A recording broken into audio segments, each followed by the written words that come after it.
Yes, కళైరాజా sir ప్రేమ గారికి గురువు గారు. ఎస్, ప్రేమ గారు కళైరాజా సార్కి కేక్ తినిపించారు. ఎస్, ఆయనతో కలిసి డాన్స్ చేశారు. ఏంటి తప్పు?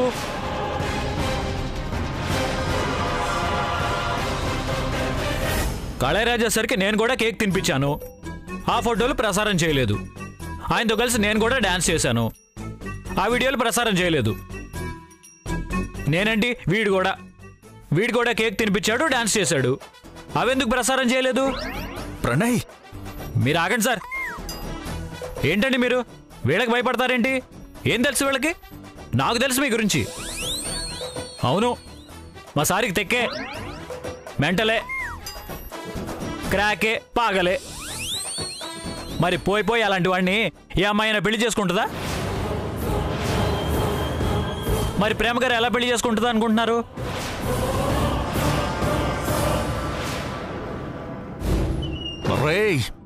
నన్ను పిచ్చోడిని చేయకురా. మీరు ఆగండి సార్, లేదంటే వీళ్ళు మనందరినీ పిచ్చోళ్ళని చేస్తారు.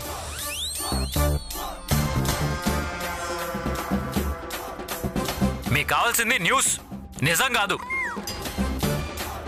మీకు కావాల్సింది ఫోటోలు, వాస్తవాలు కాదు. యూట్యూబ్ వాళ్ళలాగా మీరు తయారయ్యారేంటండి? ఆ మ్యూజిక్ డైరెక్టర్తో ప్రేమకున్న సంబంధం తెలిస్తే షాక్ అవుతారు, అవాక్ అవుతారు, గొల్లుమంటారు. ఇలా రాసుకోవడానికని మీరు వచ్చింది? ఒక గురువు గారికి ఒక శిష్యురాలు కేక్ తినిపించకూడదా?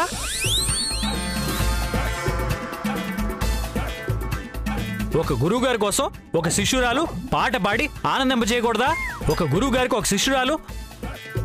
వీడు గురువు గారు అంటూ నా గుండెల్లో గ్రానైట్ రాయేస్తాడేంట్రా? ఇవన్నీ కాదు, అసలు ఈ ఫోటోలు తీసి ఈ న్యూస్ పంపించింది ఎవరో వాళ్ళ పేరు చెప్పండి. గురు శిష్యుల సంబంధాన్ని ఇంత అపవిత్రంగా చిత్రీకరించిన ఆ దుష్టులు ఎవరో చెప్పండి. వెళ్ళి లాక్కొచ్చి కుక్కను కొట్టినట్టు కొట్టి వాళ్ల నోటితోనే నిజంగా అక్కిస్తాను. I want that. అడ్డమైన ఫోటోలు తీసిన అడ్డగాడిద పేరు కమాన్ చెప్పండి మీరు. వీడు మొత్తం పులిహార చేసి పడేస్తున్నాడు. ప్రణయ్ ఆగు, ప్రస్తుతం అలా మాట్లాడకూడదు. లేదు సార్, వీళ్ళు మాత్రం అలా మాట్లాడొచ్చా? ఎవరో గెట్టని వాళ్ళు తీసిన ఫోటోలు, ఇచ్చిన రాంగ్ ఇన్ఫర్మేషన్ పట్టుకుని ఆత్మాభిమానం గల ఒక ఆడపిల్లని ఇంట్లో నుంచి బయటికి లాగి అడ్డమైన ప్రశ్నలతో వేధించొచ్చా? ఒక అమాయకురాల్ని పట్టుకుని ఇలా 10 మందిలో నిలబెట్టి 1,00,000 మంది ముందు దోషిగా మార్చి ప్రశ్నలతో వేధించి చంపొచ్చా? ఆమె కుటుంబం రేపు తలెత్తుకుని తిరగొద్దా? మీరంటే మొగాళ్ళు సార్, తూ అన్నా తుడుచుకుని వెళ్ళిపోతారు. ప్రేమ గారు అలా సరిపెట్టుకోగలరా?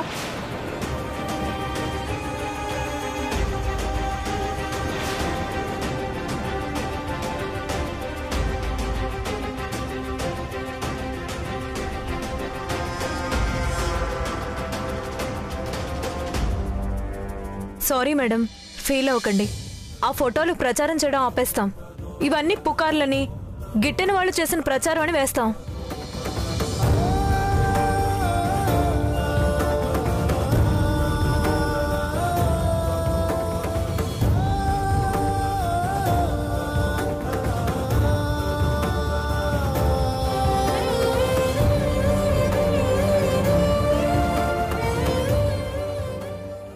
అదరగొట్టాను కదా సార్?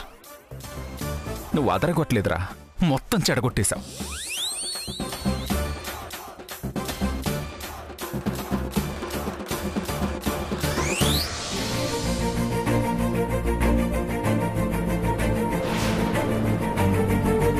అమ్మా అమ్మా, ఏమైందమ్మా? మా ఆయన నా గౌరవం నిలబెట్టాడమ్మా. అంటే నీకే అర్థమవుతుంది, ఒక్క నిమిషం.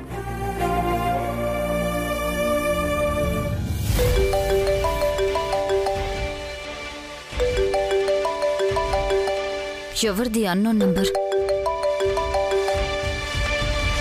హలో వదినా, నేను ప్రేమని వదినా.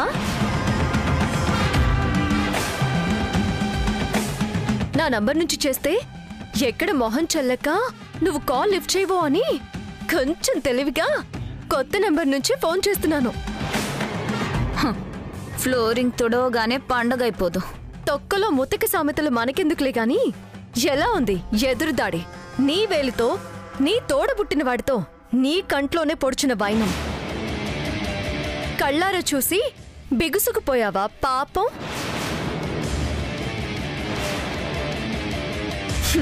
అవును, పక్కన అది వింటుందా?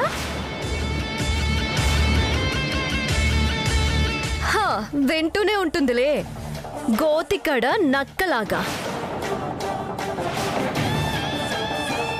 చుంచు మొహం వేసుకుని కూర్చునే ఉందా?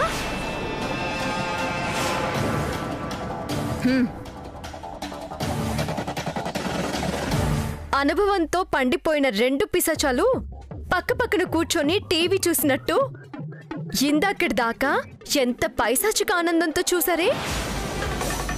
పాపం మా ఆడపడుచుకి బీపీ పెరిగిపోయి ఉంటుంది. ఓ టాబ్లెట్ తెచ్చి ఆవిడ గొంతులో పడే. ప్రణయ్, మీ ఇన్ఫ్లుయెన్స్ నుంచి బయటపడి నా మీద మచ్చపడకుండా అడ్డుపడి నువ్వు పంపించిన మీడియా వాళ్ల మీద పడి మొత్తానికి నాకు సాయం, మీకు గాయం చేసి పడేశాడుగా. ఆగు, సెల్ ఫోన్ విసిరికొట్టద్దు. మొగుడు మీద కోపం మొబైల్ మీద చూపించినట్టు ఏంటిది సిల్లీ ఫెలో? నువ్వు నన్ను బాగా రెచ్చగొడుతున్నావు. రెట్టించిన ఉత్సాహంతో విజృంభించి నీ మీద పగ తీర్చుకోమని నువ్వే నాకు ఉపదేశం ఇస్తున్నట్టుగా ఉంది. నా మొగుడు నా పక్కనే ఉండగా ఈ తిక్క నీ పక్కనే ఉన్న కుక్క ఏమీ చేయలేవు. జరిగింది చాలు. ఇలాంటి పనికిమాలిన పనులు మానేసి పనికొచ్చే పనులు చేసుకుంటూ బతకండి. నువ్వు సన్యాసుల్లో కలవాలనుకుంటే మాత్రం నీ పక్కనున్నదాన్ని కూడా కలుపుకోవడం మర్చిపోకొదును. ఉంటాను వదినా. మా ఆయనకి స్ట్రాంగ్ కాఫీ ఇవ్వాలి. బాయ్.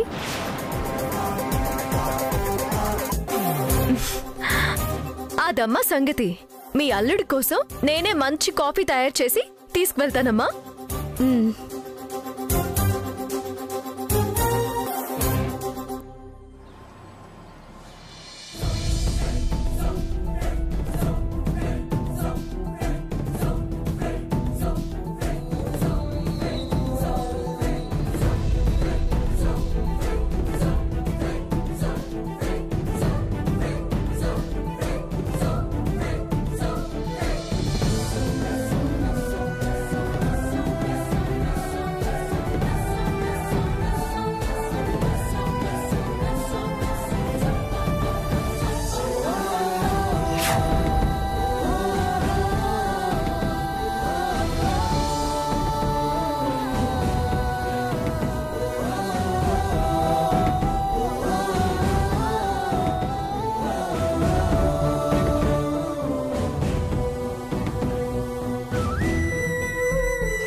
ఏంటి మీ కళ్ళల్లో అంత ఆరాధన కనిపిస్తుంది? ఇంత కల్మషం లేకుండా స్వచ్ఛంగా నిర్మలంగా కనిపించే ప్రేమలో ఏదో శక్తి ఉంది. ఎంత కాదనుకున్నా దూరం పెడుతున్నా ఈ కళ్ళల్లో ప్రేమ నన్ను వెంటాడుతూనే ఉంటుంది. ఎందుకు? ఏముందా చూపులో?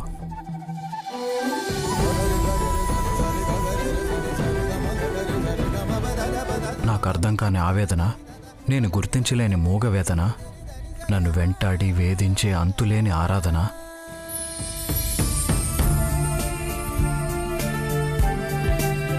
థ్యాంక్స్.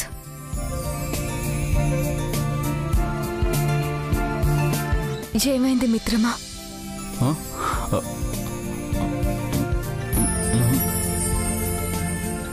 పర్వాలేదు, చెప్పు ప్రీతమా. ఏం లేదు, మీరేదో అన్నట్టున్నారు. వినిపించలేదా? నేను కనిపించాను కదా అందుకా? అదేం లేదు, నేనేదో పాట రాసే మూడ్లో ఉన్నాను. బ్రతుకు పూలబాట కాదు, అది పరవశించి పాడుకునే పాట కాదు అని ఎవరో ఎప్పుడో రాశారు. అలాంటి నిరాశ నిన్నటి దాకా ఉండేది. ఇవాళే పోయింది. ఆ? It's gone. మీరేమంటున్నారో నాకు అర్థం కావట్లేదు. నేనెవరు, మీరెవరు? ప్రేమని నేను, నేనే ప్రేమను, ప్రేమలో నేను, ప్రేమతో నేను, ప్రేమగా నేను. ప్రణయవి నువ్వు, ప్రణయం నువ్వు, ప్రణవం నువ్వు, ప్రథమం నువ్వు. నువ్వు రాసిన పాటే మాటి మాటికి గుర్తుకొస్తోంది. ఎంత బావుకదా అది. గిరి గిరి మరి మరి తిరిగి తిరిగి నీ సరిలేని సిరి కానరాక విసిగి విసిగి విధాతని అడిగి అడిగి విధిరాతను తరచి తరచి అలసిపోయి సొలసిపోయి నిరాశలో నేనున్నప్పుడు నింగి నుండి చుక్క రాలి పడినట్టు ఆ మెరుపు మెరిసి మాయమైనప్పుడు ఆ వెలుగులో నాకేసి నడిచి వస్తూ నువ్వు, నీ పెదవుల్లో దివ్యమైన ఒక చిరునవ్వు.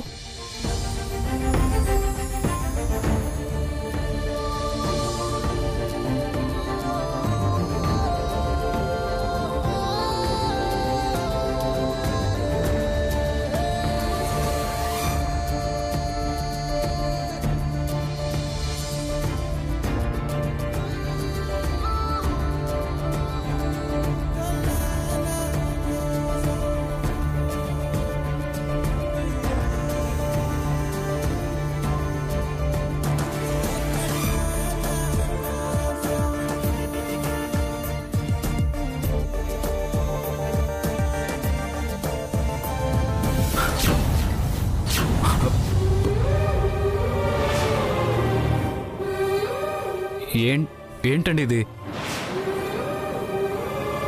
ఎందుకు ఇలా మాటలతో మెస్మరైజ్ చేయాలని చూస్తున్నారు? నేనా?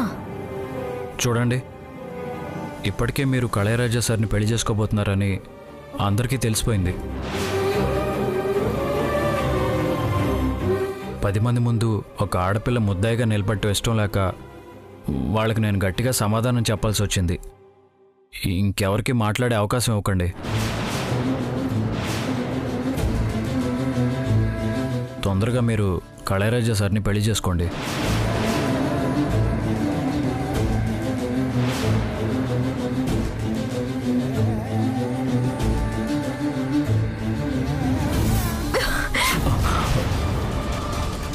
జీవనావ్, నన్ను నన్ను అంత మాట అంటావా? How dare you!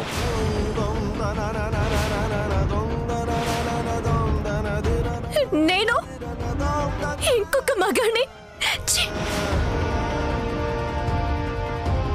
వెళ్ళు, వెళ్ళు.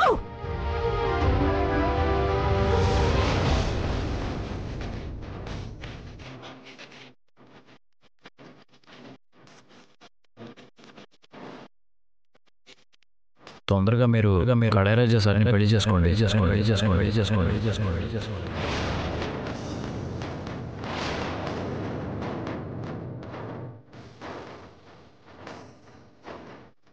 తొందరగా మీరు కళయరాజా సార్ని పెళ్లి చేసుకోండి.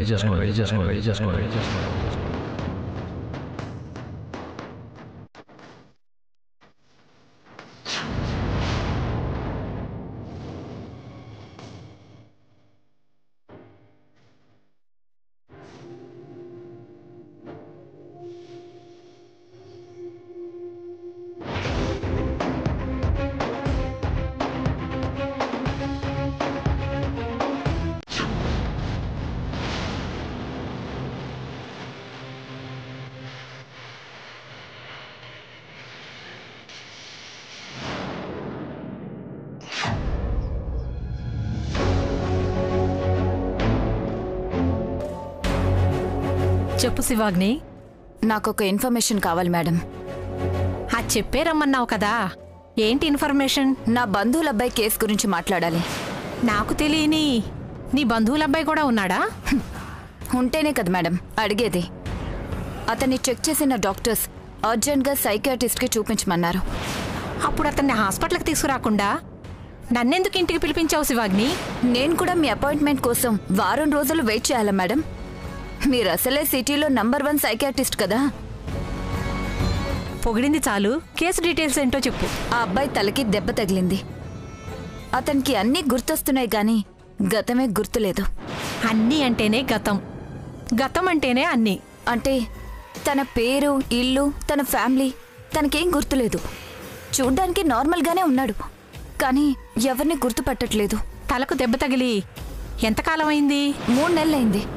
అది ఏ టైప్ అమిషియా అనేది అతనికి టెస్టులు చేస్తేనే కానీ చెప్పడం కష్టం. 3 నెలల క్రితం తలకి దెబ్బ తగిలింది. అప్పట్నుంచి భార్యని ఇంటిని మర్చిపోయి ఎక్కడెక్కడో తిరుగుతున్నాడు. చదివిన చదువు గుర్తుంది, మిగతా జనరల్ నాలెడ్జ్ అంతా బాగానే ఉంది. అతనికి గతం గుర్తొచ్చే అవకాశం ఉందా? ట్రీట్మెంట్ ఇప్పించకుండా గతం గుర్తు రావటానికి ఇది సినిమా కాదు, లైఫ్. అంటే తనకి బాగా ఇష్టమైన వాళ్ళు కానీ, కట్టుకున్న భార్య కానీ దగ్గరుండి గతం గుర్తు చేస్తే గతం గుర్తొచ్చే అవకాశం లేదా? మెమరీ లాస్ అయ్యాక మళ్ళీ తలకి దెబ్బ తగిలితేనో తన వాళ్ళు కనపడితేనో గుర్తు రావటం అనేది జరగదు శివాగ్ని. అవునా? ఖచ్చితంగా ట్రీట్మెంట్ ఇప్పించాల్సిందేనా? అవును. మందులు వాడుతున్నారా? లేదు. నేను రాసిస్తాను.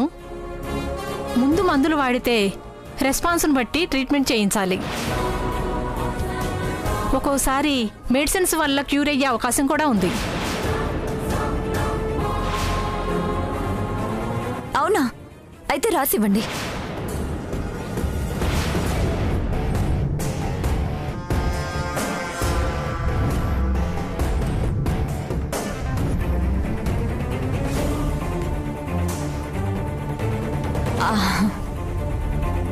Thank you madam. ఇది నువ్వేదో అతని మీద సానుభూతితో చేస్తున్నట్టు లేదు. ఇందులో నీ స్వార్థమేదో ఉన్నట్టు అనుమానంగా ఉంది. ఎనీవే, నా డ్యూటీ నేను చేశాను. అతనికి గతం గుర్తుకు రావటానికి కావలసిన మందులు రాశాను. ఉంటాను.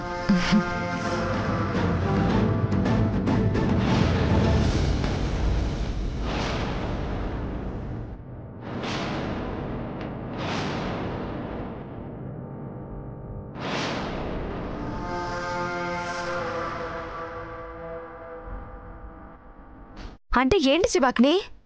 ఇప్పుడు నువ్వు ప్రణయ్కి గతం గుర్తుకొచ్చేలా చేస్తావా? ఈ మందులు వాడమని చెప్తావా? నీకు నేనే అర్థం కాలేదు. నా క్రిమినల్ స్ట్రాటజీ నీకేం అర్థం అవుతుంది?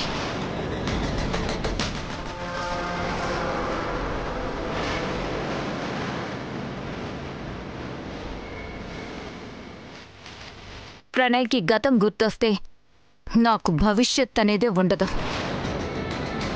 అప్పుడు నా తోడబుట్టిన వాడని కూడా చూడకుండా చంపేమన్నాను.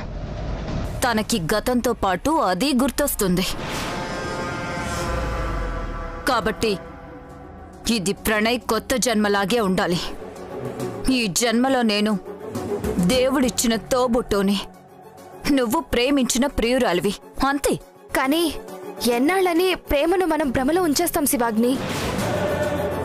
ఈలోపే ఏదో ఒకటి జరిగి ప్రణయ్ గతం మర్చిపోయాడని ప్రేమకు తెలిస్తే ఏమవుతుంది? ఏమీ జరగదు. ఎందుకంటే ఈలోపే నీకు ప్రణయ్కి పెళ్లి జరిగిపోతుంది. ఇలా నిమిషం ఇద్దరం టెన్షన్ పడాల్సిన అవసరం అప్పుడు రాదు.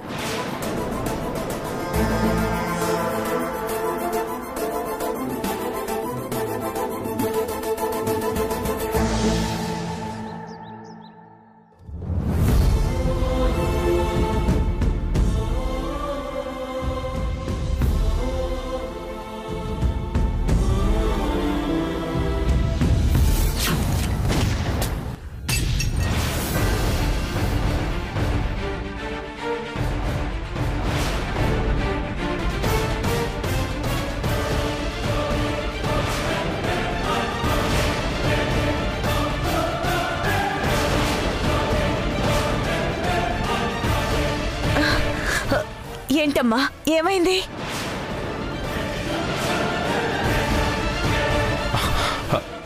నువ్వు ప్లేట్లు కడగడం ఏంటి ప్రేమ? అలాంటి పనులు నువ్వు చేయడం నాకు అస్సలు నచ్చదు. అందుకని ప్లేట్ని గన్తో షూట్ చేశారా సార్? అవును, ఇలా చేస్తే ఇంకెప్పుడు ఇలాంటి పనులు చేయదు.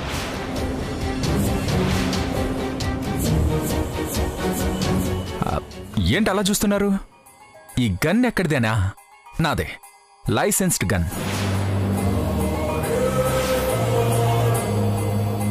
సంవత్సరం క్రితం ఓ అసిస్టెంట్ 1 year అగ్రిమెంట్ రాసి 6 నెలలకే ఇంకేదో కారణం చెప్పి వెళ్తాను అన్నాడు. షూట్ చేసి పారేశాను.